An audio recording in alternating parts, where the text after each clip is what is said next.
Kembali di NTV Prime pemirsa, Fauziah Tiasuma atau Dr. Tifa, Roy Suryo dan Rismon Sianipar resmi menggugat penghapusan atau memohon penafsiran ulang sejumlah pasal fitnah dalam Kitab Undang-Undang Hukum Pidana KUHP dan Undang-Undang Informasi dan Transaksi Elektronik UU ITE karena dianggap jadi alat kriminalisasi terhadap warga negara yang menyuarakan pendapat publik.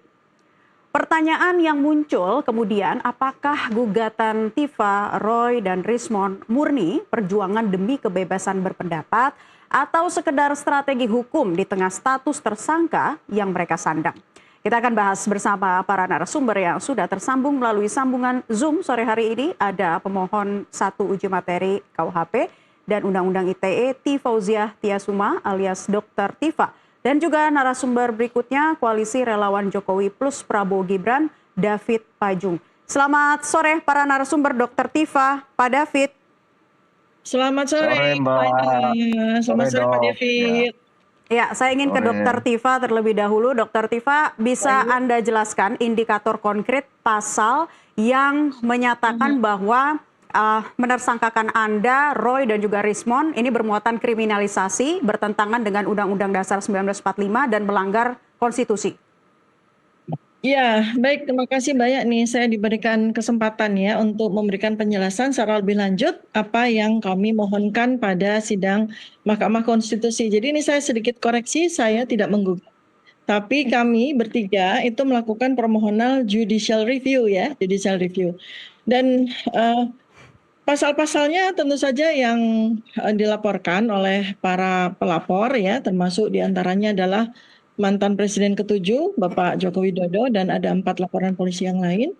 Jadi kita memohon kepada MK untuk melakukan ya dalam petitum kami itu kami memohon untuk melakukan peninjauan gitu ya kepada pasal yang ada pada KUHP lama yaitu 310, 311 ya yang kemudian sudah ada di KUHP baru di pasal 433, pasal 434, kemudian pasal 27A, pasal 28 ayat 2, dan pasal 32 ayat 1 dan 2, dan pasal 35. Ini adalah keseluruhan dari pasal-pasal yang kami mohonkan untuk dilakukan judicial review ya. Nah kemudian tentu saja kami bertiga, ini makanya nih saya juga tadi menyampaikan kepada redaksi Nusantara TV ya, bahwa untuk selanjutnya kami mohon agar tidak digunakan istilah Roy CS ya. Kenapa? Karena Roy CS itu identical dulu ya dengan ketika sebelum ada clustering tersangka antara cluster 1 dan 2 itu kan Roy CS gitu ya, sehingga agak mengaburkan siapa yang di ini. Nah, untuk kali ini kami juga mohon agar media juga menggunakan istilah RRT atau Tifa Roy Rismon atau Roy Rismon Tifa lah, pokoknya seperti itu. Jangan Roy Suryo CS lagi ya, karena ada pihak yang kemudian jadi disangkut pautkan. Nah, jadi kami bertiga, intinya adalah kami bertiga, Tifa, saya, dan Roy Suryo dan Rismon Sianipar yang mengajukan permohonan, bukan digugat ya, mengajukan permohonan judicial review. Nah, kemudian legal standing kami ya tentu saja jelas. Jadi kami ini kan sebagai warga negara ya, mewakili ya, katakanlah kami bukan kemudian mencoba untuk melakukan klaim terhadap mewakili 280 juta rakyat Indonesia, tapi kami juga sampaikan bahwa kita semua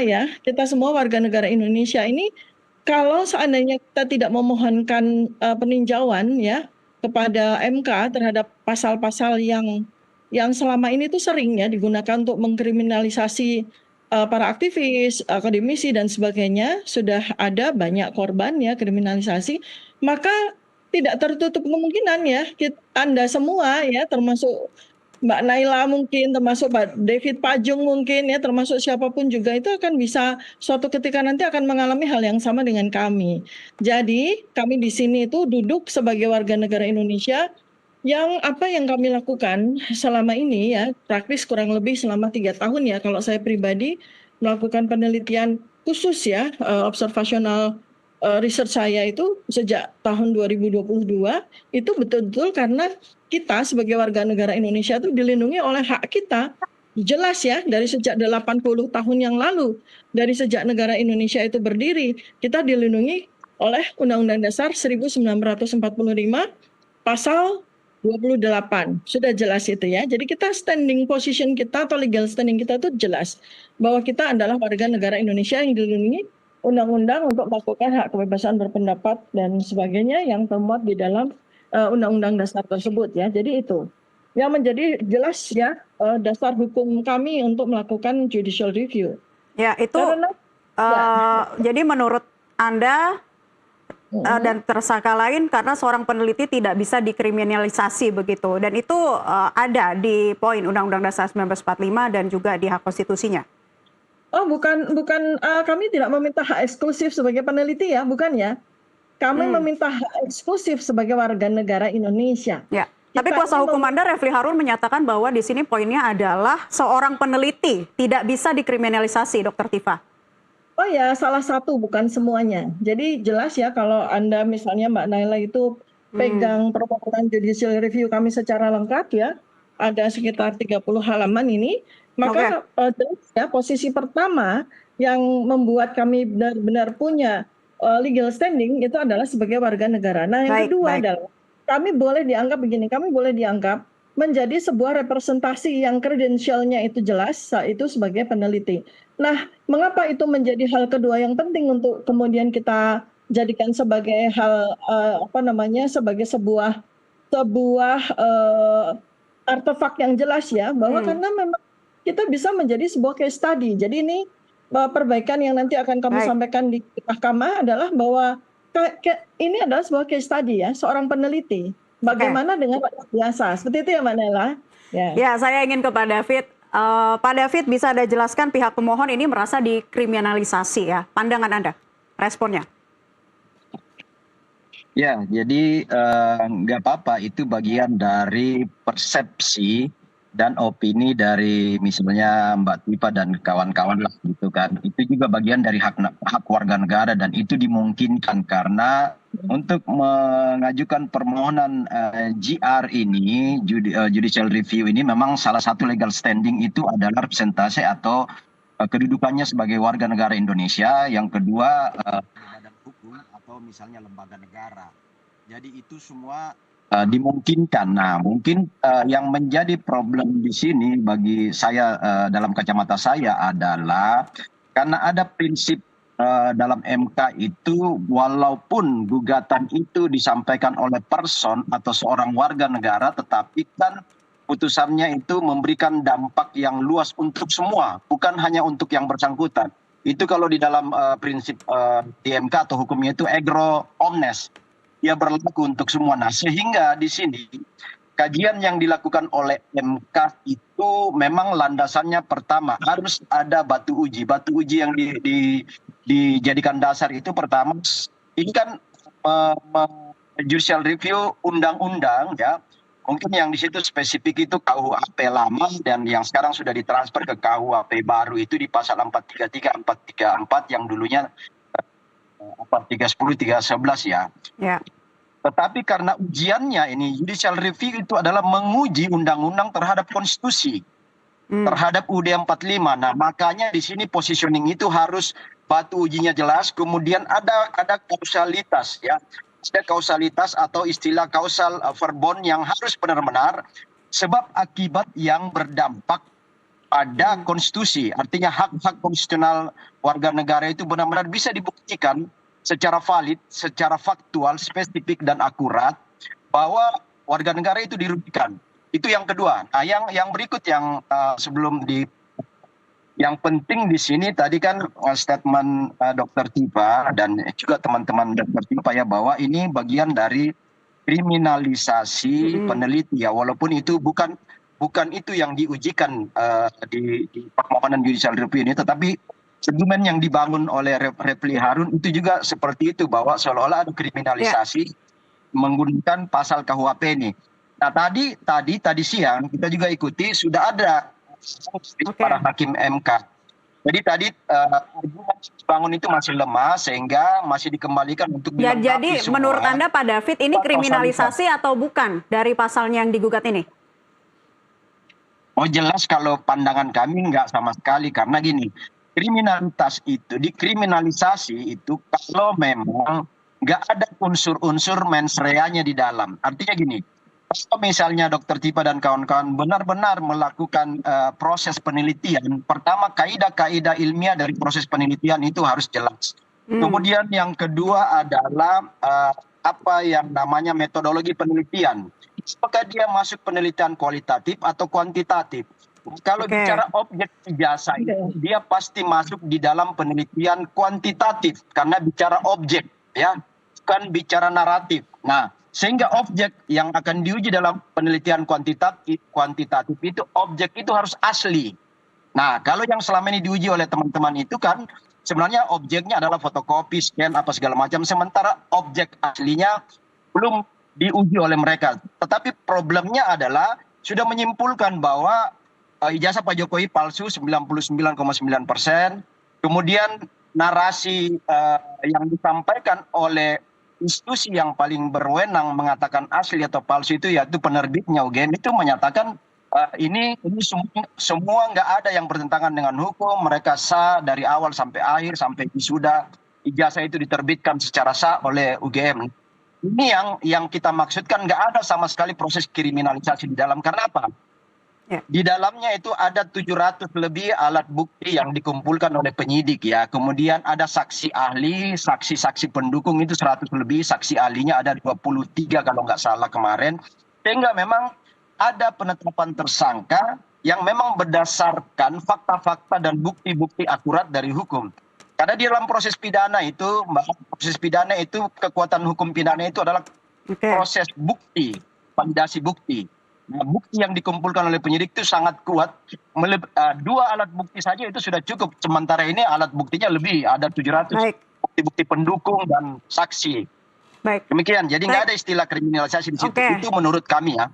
Kita ke Dokter Tifa, tidak ada istilah kriminalisasi. Jadi dalam pasalnya itu yang digugat memang positioningnya harus jelas. Sebagai peneliti juga metodologi serta objek penelitiannya harus jelas. Itu yang dikemukakan oleh Pak David. Silakan Dokter Tifa. Oke, karena tadi kan saya tanya, ternyata kan cukup panjang kita punya diskusi time ini ya, time discussion. Jadi saya mau tanya Pak David itu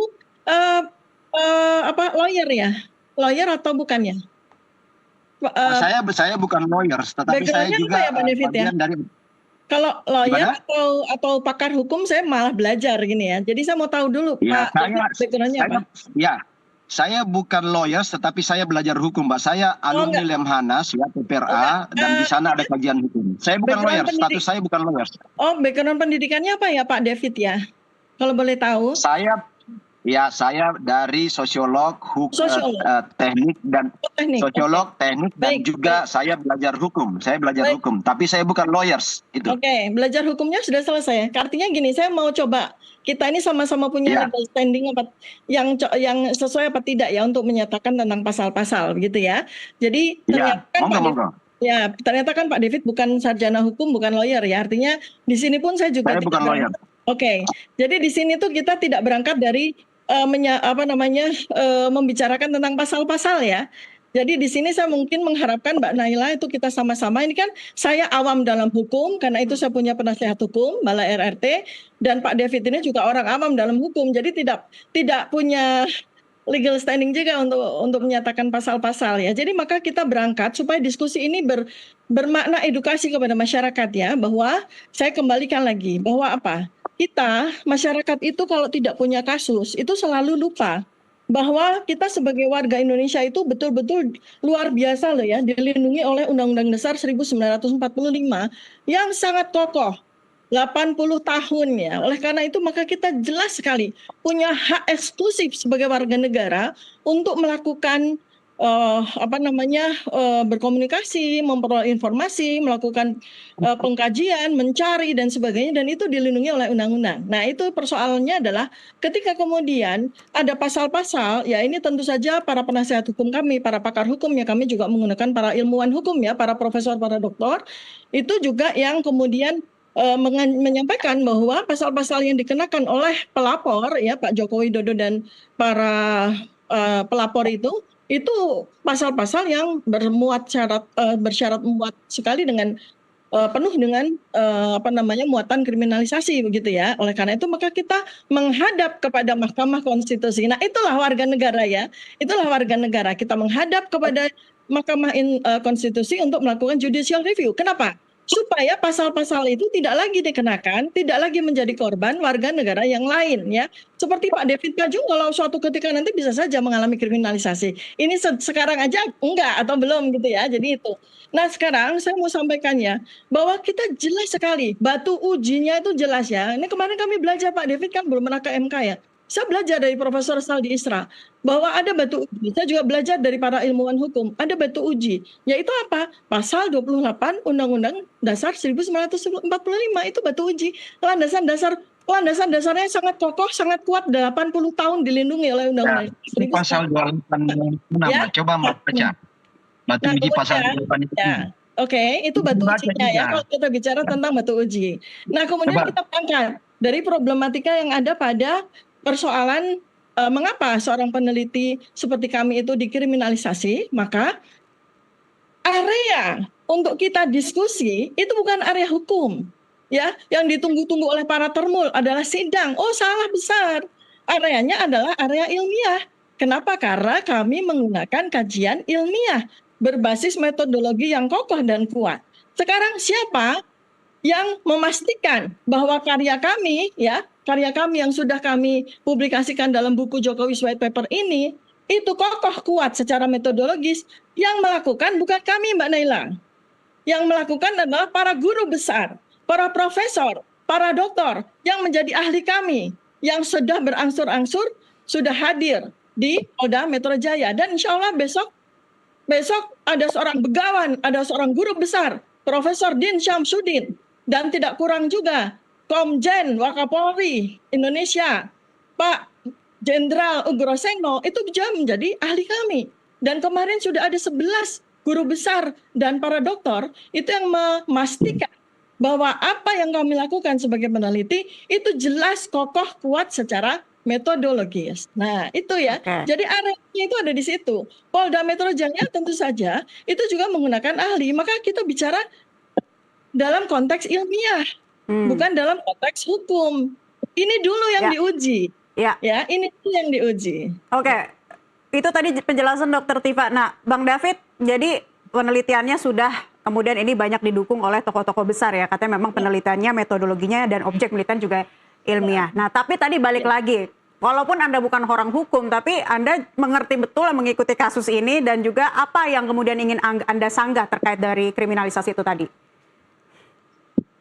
Iya, jadi gini, itu nggak apa-apa ya. Ini alam kebebasan, itu opini Mbak Tifa. Itu wajar-wajar aja. Karena seorang penyidik, ya tim penyidik Polda itu juga selalu bekerja di atas landasan hukum ya.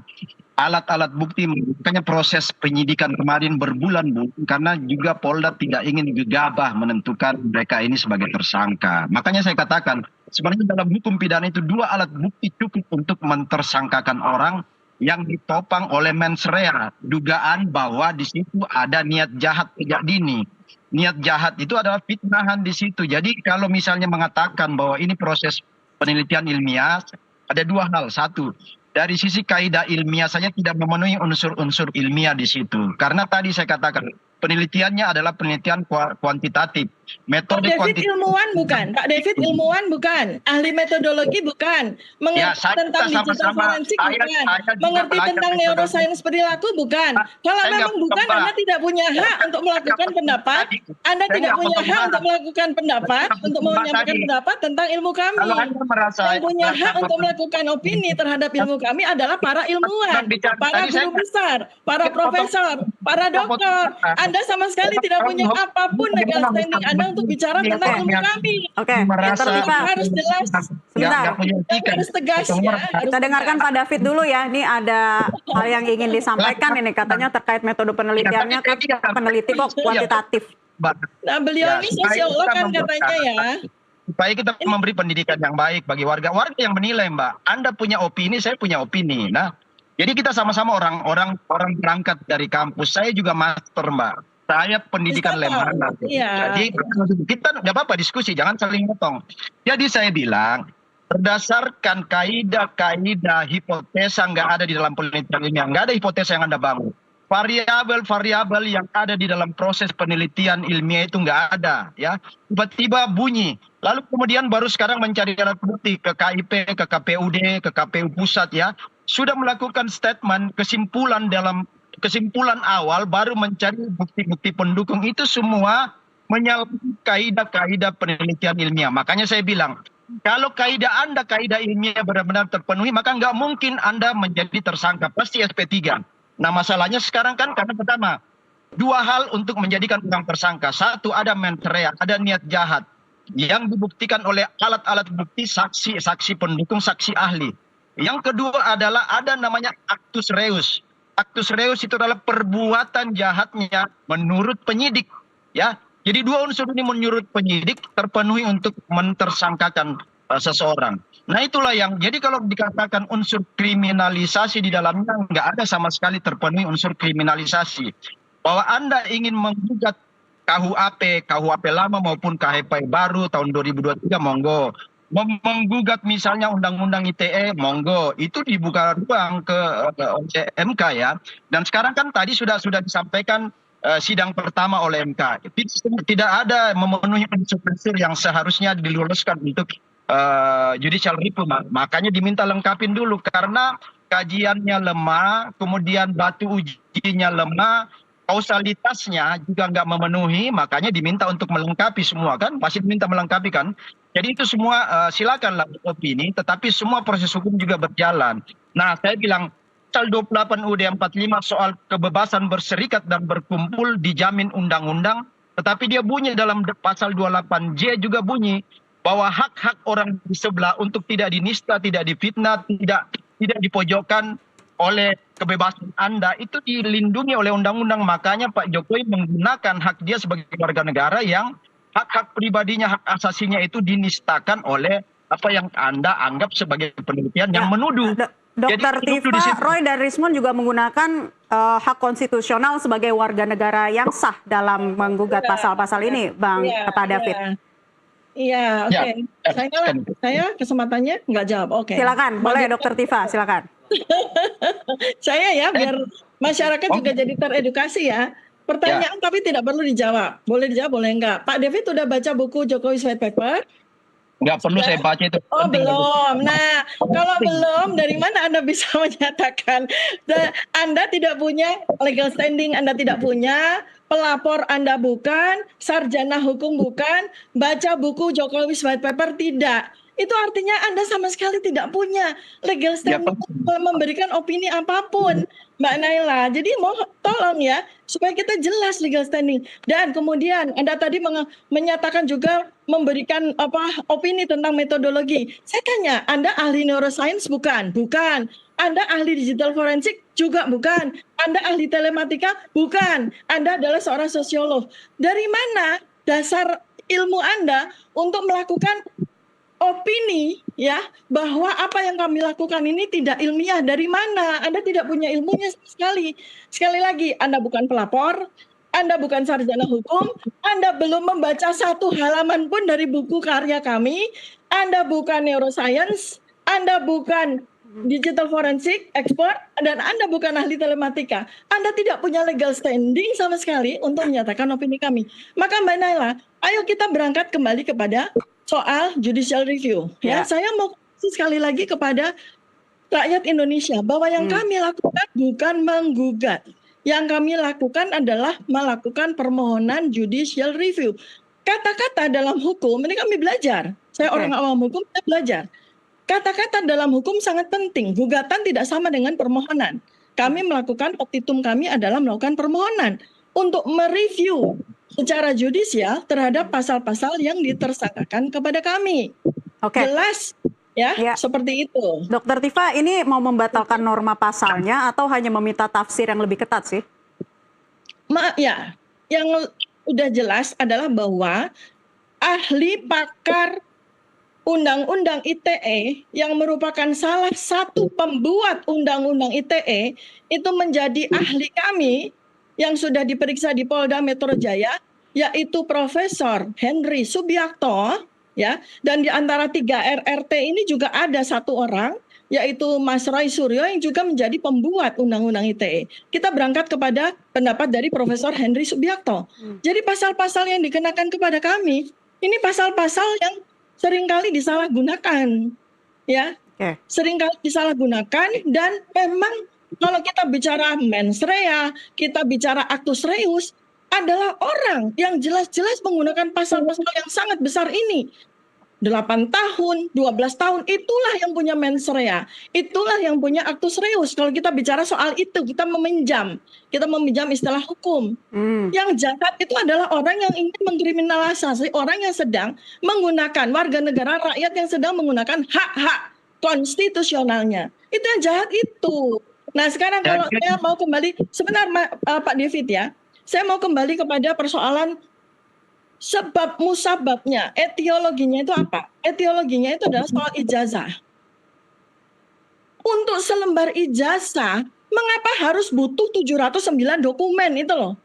Itu kan aneh sekali. Untuk bisa membuktikan ijazah itu asli atau tidak, cukup 1 lembar saja. Tapi tidak juga 11 tahun dikeluarkan oleh yang bersangkutan yang mengaku punya ijazah. Ya, harus dibuktikan, ditambah buktinya dengan 709 dokumen. Ayo kita sama-sama orang punya ilmu Pak David.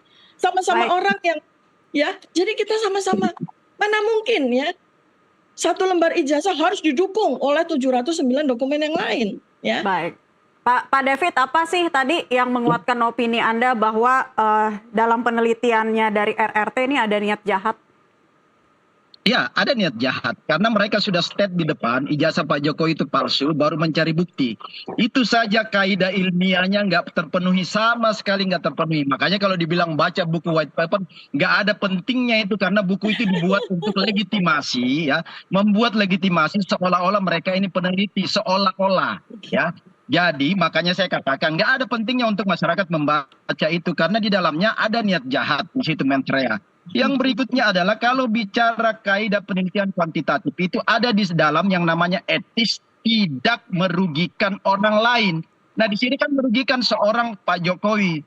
Yang tadi kalau dikatakan apa kepentingan kami? Kepentingan kami ini sebagai anak-anak bangsa yang merasa tersakiti dengan mantan presiden kita semua, mantan presiden kami, mantan presiden Republik Indonesia yang dinista senista-nistanya, ya, dianggap memproduksi ijazah palsu untuk dipakai meraih jabatan publik.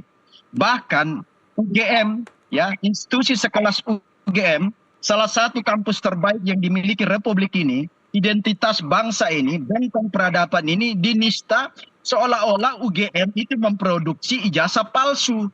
Ini kan luar biasa. Maka kepentingan kami sebagai anak-anak bangsa ini merasa tersakiti dengan hal-hal seperti ini, yang seolah-olah mengatasnamakan peneliti, lalu kemudian ketika berhadapan dengan hukum, karena hukum sudah mengatakan bahwa Anda bukan peneliti, ya, Anda itu tersangka karena sudah argumen yang Anda bangun itu ditolak oleh hukum, ya.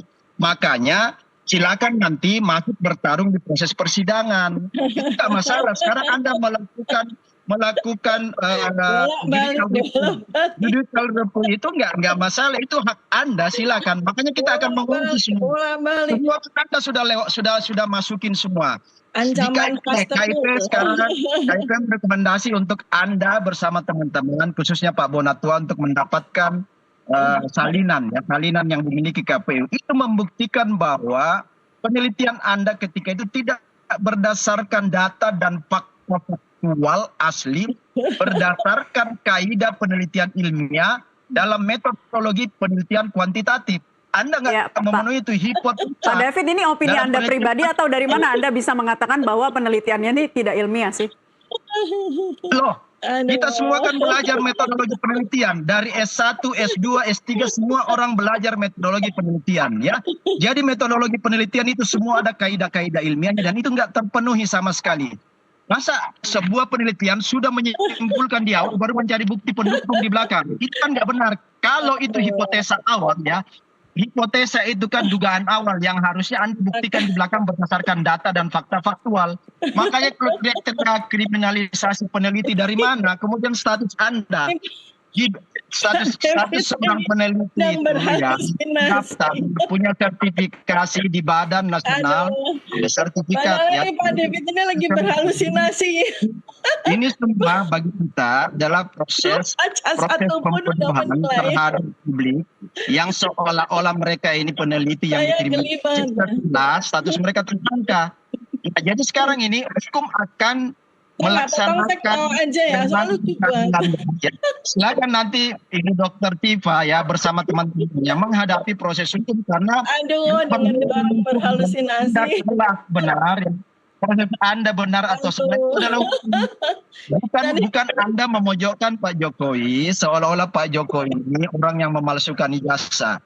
Nah makanya proses judicial review itu kepentingan nasionalnya itu sangat kuat untuk Anda bisa diterima argumen Anda atau ditolak karena walaupun Anda secara pribadi bertiga melakukan judicial review tetapi keputusan yang diketok Palu nanti oleh MK itu adalah mengikat seluruh warga Indonesia. Maka tidak semudah itu MK akan memuluskan apa yang Anda sampaikan karena semua kaidah yang kita bangun itu semua lemah secara hukum. Dr. Tifa, Anda yakin bahwa MK akan memuluskan permohonan judicial review ini? Iya begini, jadi saya itu kan seorang peneliti ya. Kalau ilmuwan atau siapapun juga seperti Dr. Ridho Rahmadi katakan, Profesor Zainal Mutakil katakannya, itulah ilmiah ya, itulah dunia ilmu kami, dunia para ilmuwan ya. Kami tidak melakukan apa yang disebut sebagai self claiming, enggak. Ya. Jadi ini buku Pak David ya. Jadi ini buku dibaca sama mereka dulu. Kami baca dulu, kami review dulu. Baru kami maju sebagai ahli, kan begitu cara seorang ilmuwan, cara seorang berilmu. Pegang saja belum, baca satu lembar belum, sudah melakukan opini. Artinya apa? Pak David ini sedang berhalusinasi. Nah ini yang bikin saya geli. Baik. Dr. Tifa dan juga Pak David, diskusi akan kita lanjutkan sesaat lagi ya. Usai jeda azan maghrib, pemirsa tetaplah bersama kami. NTV Prime akan kembali sesaat lagi.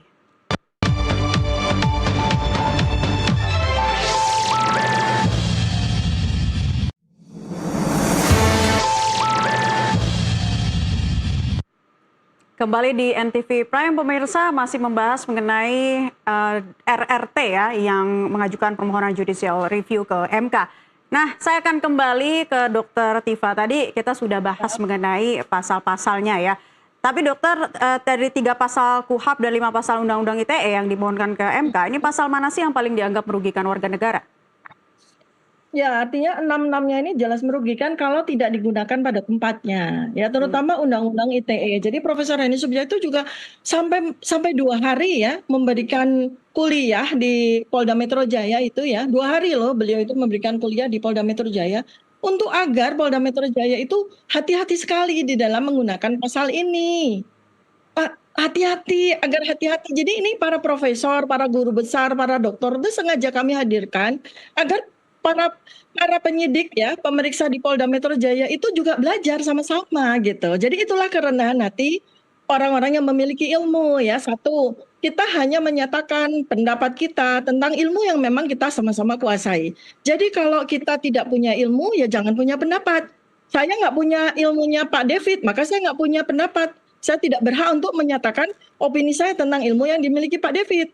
Tapi Pak David tidak punya ilmu saya, tidak punya ilmunya Mas Roy, tidak punya ilmunya Bang Rismon, maka Pak David tidak punya hak untuk melakukan opini terhadap ilmu kami. Maka yang punya hak untuk melakukan opini terhadap ilmu ya sesama ilmuwan.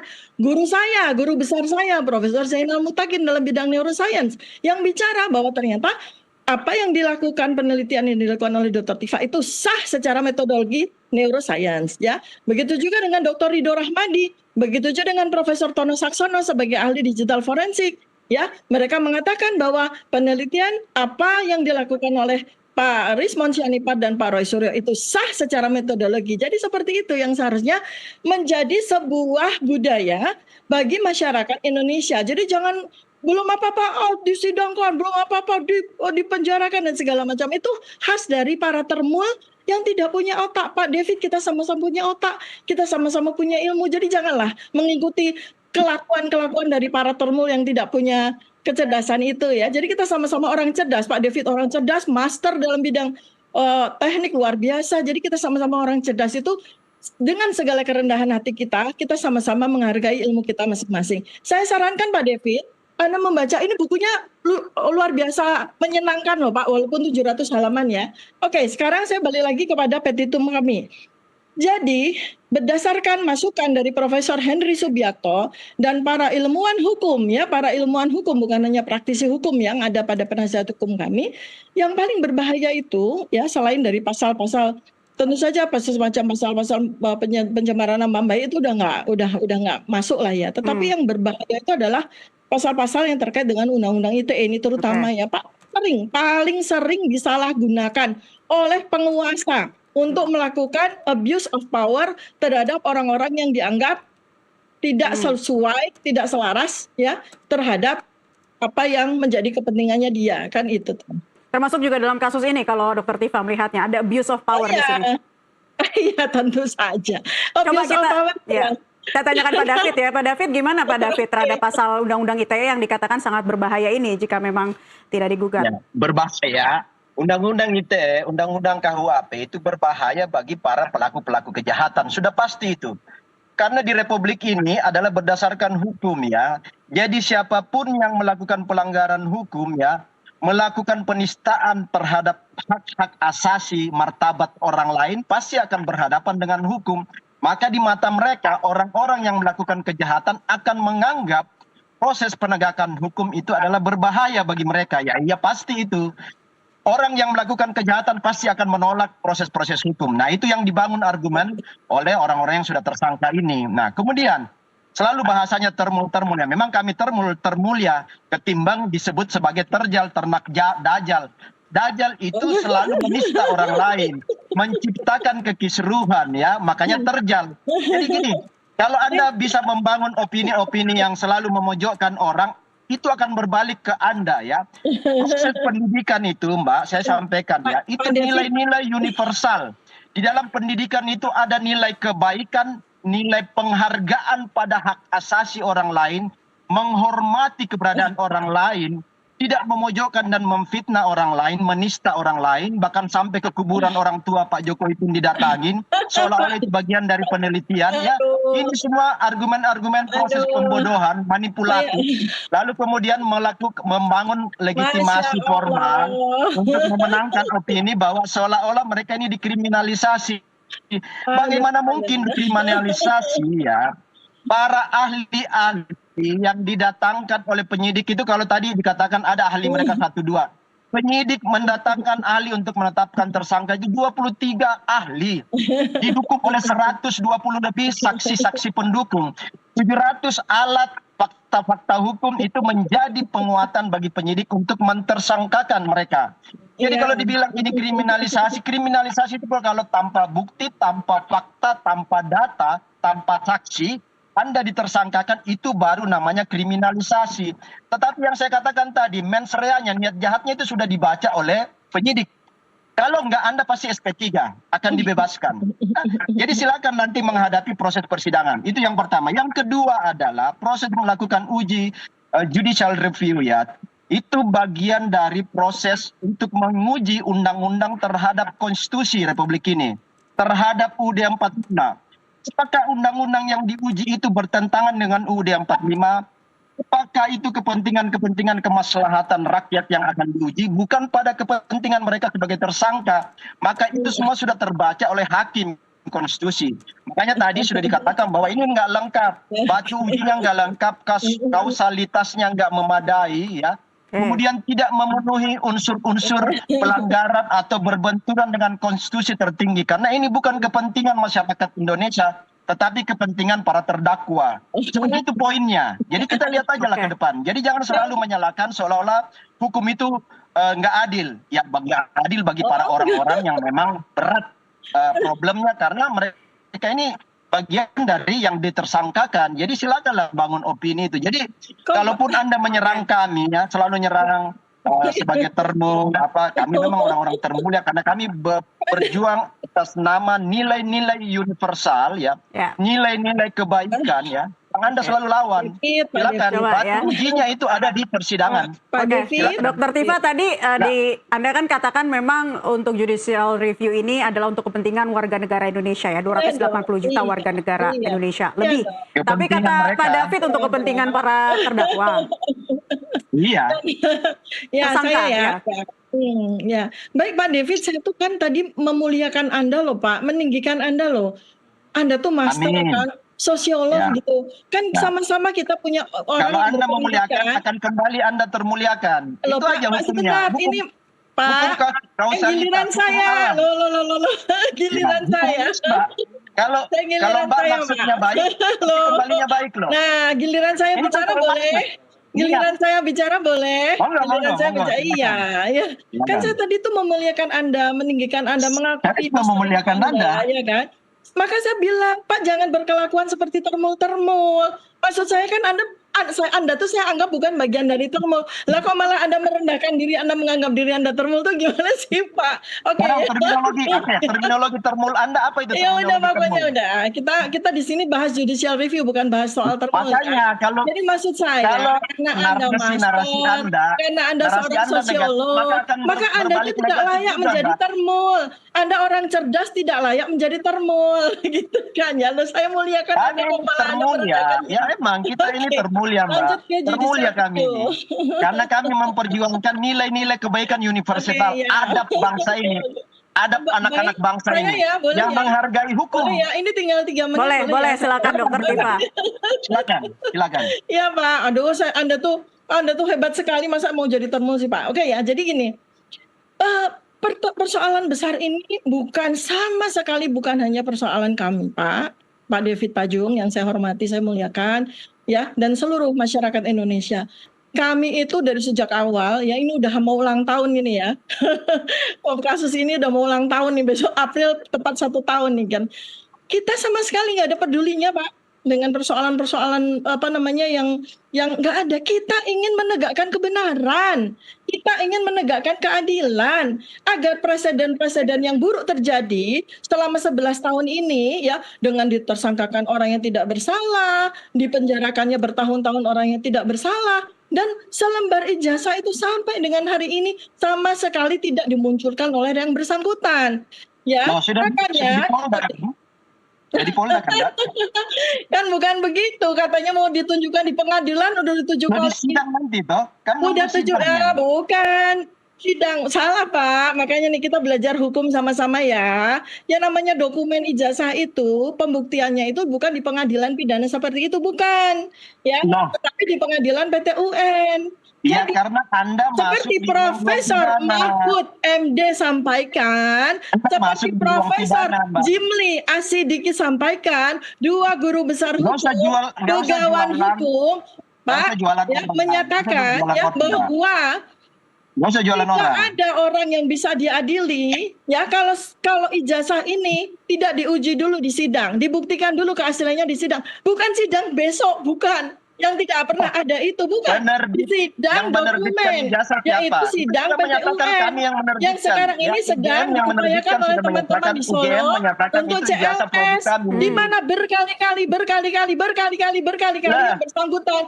Bapak Joko Widodo terus mangkir, katanya mau membuka ijazah itu di pengadilan, terus mangkir, tidak pernah datang ke pengadilan.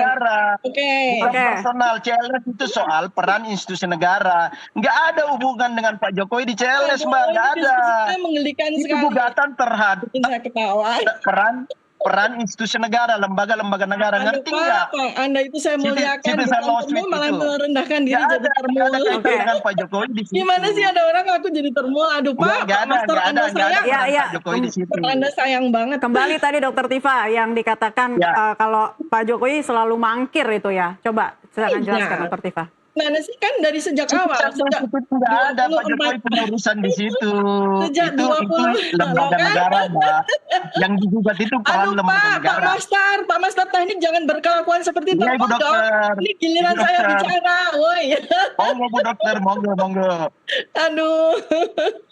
Monggo Bu Dokter. Sejak tanggal 24 April 2025 sudah 7 kali Pak Jokowi diminta untuk hadir di segala macam persidangan, memberikan kesempatan dan peluang bagi beliau untuk menunjukkan ijazah, kan nggak dipakai, ya kan? Jadi jadi ini supaya diluruskan ya, bahwa letak pengadilan untuk membuktikan keaslian ijazah itu bukan atas laporan polisi Pak Jokowi ini, jangan ditunggu-tunggu, tapi terlebih dahulu diuji keasliannya. Makanya sekarang teman-teman di Solo itu sedang mengupayakan citizen lawsuit untuk bisa memastikan itulah pengadilan itu. Baru kemudian ketika sudah dinyatakan tentu saja oleh para ahli independen, bukan hanya ahlinya polisi, ya, maka dinyatakan dulu, baru kemudian kami dinyatakan bersalah atau tidak, kami dinyatakan memfitnah atau tidak, dan segala macam itu baru kemudian ijazah dulu diuji, dibuktikan dulu di pengadilan, bukan kami. Kita kembali ke Boleh saya soal judicial review ya, ke Pak David. Jadi closing statement silakan Pak David terhadap pasal-pasal yang dimohonkan oleh pihak RRT, ini seperti apa? Ya, jadi MK itu adalah mahkamah terhormat dari Republik ini, ya. Di situ akan menguji hal-hal besar yang terkait dengan kemaslahatan bangsa, undang-undang yang bertentangan dengan UUD 45 dengan konstitusi, itulah ujinya di situ, ya. Kalau kepentingan-kepentingan sempit, kepentingan-kepentingan tersangka 1-2 orang itu sangat tidak layak untuk masuk di dalam proses uji di MK. Itu kita lihat aja nanti. Karena di sana adalah hal-hal yang menyangkut seluruh umat bangsa ini, ya. 270 juta lebih masyarakat punya kepentingan, itu yang diujikan di situ. Kalau benturannya hanya untuk membebaskan para tersangka ini terlalu kecil itu, makanya tidak akan, ya kita lihat aja lah. Kita nggak akan mendahului, tetapi saya bisa memastikan bahwa nggak akan ada Baik, terima kasih. Dokter menerima Tifa. semua itu kalau misalnya tidak berkaitan dengan kepentingan konstitusi. Oke, silakan Dokter Tifa. Baik, closing statement saya kembali lagi ya. Kami bertiga ya, Dr. Tifa, Roy Suryo, dan Rismon Sianipar itu sebagai bagian dari warga negara Indonesia itu secara eksklusif kita 280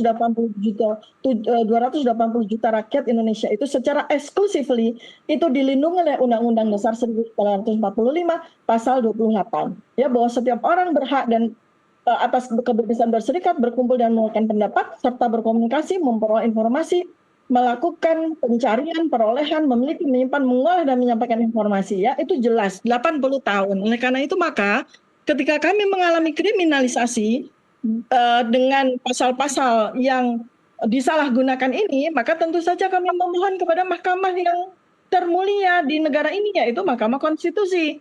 Batu uji kami jelas Undang-Undang Dasar 1945 untuk menguji 6 pasal ini, ya. Jadi kemudian dari mana kita bisa memperoleh pandangan sahih, ya, valid secara ilmiah, ya? Yaitu tentu saja kami menggunakan ilmuwan hukum dan ilmuwan komunikasi. Alhamdulillah ada Profesor Henry Subiakto yang memberikan penjelasan sangat sahih, ya, terhadap apa yang kami ujikan pada Mahkamah Konstitusi. Kita akan tunggu ya hasil judicial review di MK, apakah nanti dikabulkan atau ditolak dan apa langkah selanjutnya dari para tersangka. Terima kasih Dr. Tifa Fauzia Tiasuma dan juga Pak David Pajung sudah bergabung di kesempatan NTV Prime kali ini. Ya, terima kasih Mbak Naila, terima kasih Pak. Dan pemirsa tetaplah bersama kami, NTV Prime akan kembali sesaat lagi.